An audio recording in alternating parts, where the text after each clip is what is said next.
আল্লাহ তাআলার কুদরতি পা জাহান্নামের ভেতরে ঢুকিয়ে দিবেন।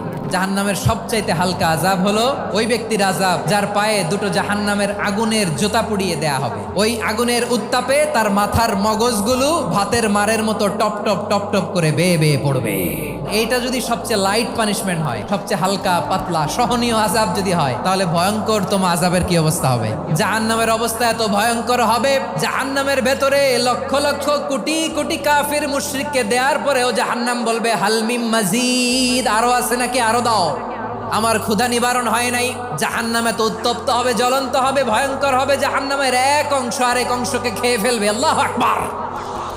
জাহান্নামের রক্ষী ফেরেশতারা কি করবে তারা নিজেরাও বুঝতে পারবে না। কোনো কিছুতেই যখন জাহান্নামকে শান্ত করা যায় না, আল্লাহ তাআলা তার কুদরতি পা জাহান্নামে ঢুকিয়ে দিবেন। দেওয়ার সাথে সাথে জাহান্নাম থেকে আওয়াজ আসবে, কাত বিইজ্জাতিকা ওয়া বিকারামিকা, আল্লাহ আপনার ইজ্জতের কসম, যথেষ্ট হয়েছে, আর লাগবে না। সুবহানাল্লাহ বলেন।